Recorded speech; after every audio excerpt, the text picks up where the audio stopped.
Les Républicains. Merci Monsieur le Président, mes chers collègues. Le plan de déplacement urbain de l'agglomération lyonnaise sur lequel nous devons donner un avis résulte d'une obligation légale, encore une, pour fixer les orientations de la politique des déplacements sur le territoire du périmètre de transport urbain du Citral. Prévu par le Code des transports, le PDU doit répondre à certaines obligations dont on ne peut se soustraire, que ce soit la protection de l'environnement, la cohésion sociale, la sécurité des déplacements, la diminution du trafic automobile, le développement des transports collectifs, etc. Donc le PDU a d'abord une portée légale qui, si elle est utile, nous amène à entrer dans le cadre qui noie un peu les spécificités des territoires. Pour cela, on ne peut que saluer le travail mené par les équipes du Citral pour une réflexion globale et partenariale et qui aboutit à une rédaction bien organisée sur la forme, 4 enjeux majeurs, 8 axes stratégiques, 122 actions et qui remplit les exigences du Code. Mais nous ne sommes pas là pour juger les aspects techniques de ce rapport. Cette rédaction est générale, prospective et présente l'ensemble des opportunités jusqu'en 2030 et ce qui nous intéresse, ce sont les réalisations concrètes qui vont découler de ces orientations.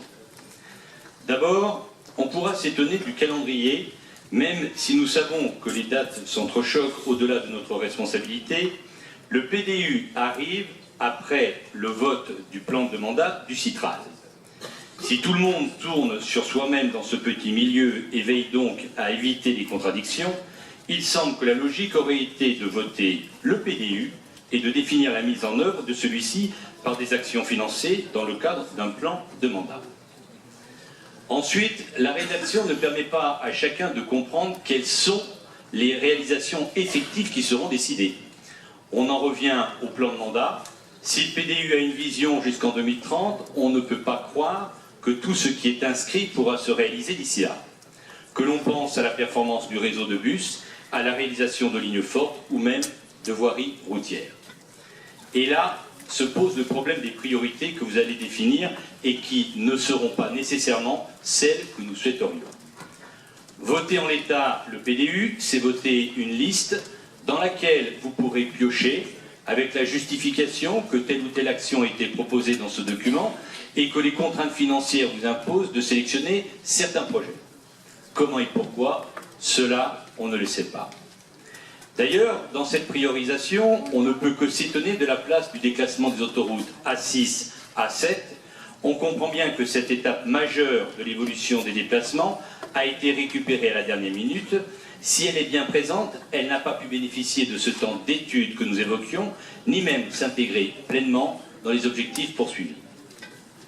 Ce grand projet vient en plus, à la fin, et on n'a pas dans ce PDU aucune visibilité sur les impacts de ce déclassement et sur les mesures à prendre pour s'inscrire dans les objectifs déterminés. Cela amène à évoquer la place de la voiture. Loin des caricatures sur le pour ou contre la voiture, chacun comprend ici qu'augmenter les usages des transports en commun et des modes doux répond à un besoin et même une volonté de diminuer l'emprise des véhicules individuels à moteur. La baisse constatée de 230 000 déplacements en voiture depuis 2005 démontre la pertinence de ce rééquilibrage commencé en 1997 avec l'adoption du premier PDU. Il ne s'agit plus de mener des combats d'arrière-garde, mais bien de trouver les moyens de transport les plus adaptés pour permettre des déplacements respectueux de l'environnement, de l'organisation sociale actuelle et efficace pour maintenir l'activité économique de nos territoires.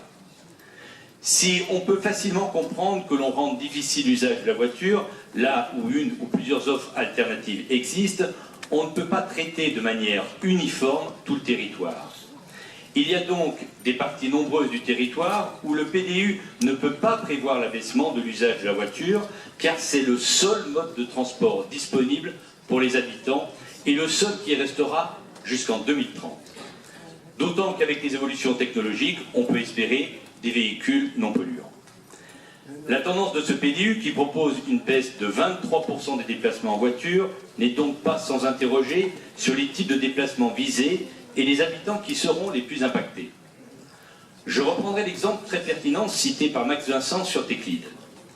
Dans cette zone, l'absence de transport en commun oblige à utiliser sa voiture, ce que refusent les jeunes cadres compte tenu des difficultés de circulation et ce qui gêne le recrutement des entreprises et donc la création d'emplois sur ce territoire en plein essor.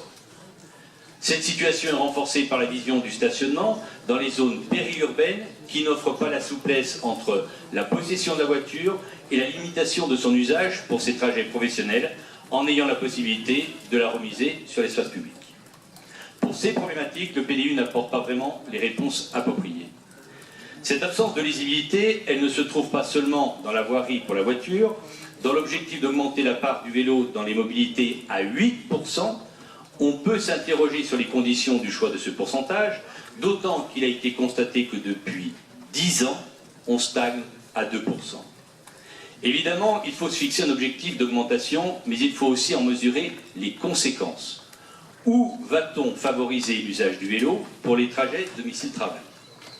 On comprend vite que cela est plus facile dans l'hypercentre, voire parfois la première couronne, mais au-delà, ce sera plus difficile.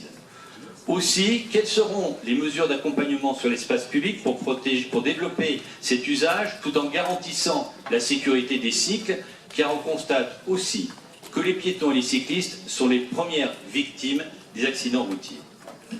De manière pratique, où va-t-on trouver la place pour créer les zones réservées à la pratique du vélo et de la marche à pied? Monsieur le Président, vous aviez vous-même souligné, à juste titre, au Citral, que cela ne peut se réaliser que si nous nous engageons, je vous cite, à réétudier tout notre urbanisme.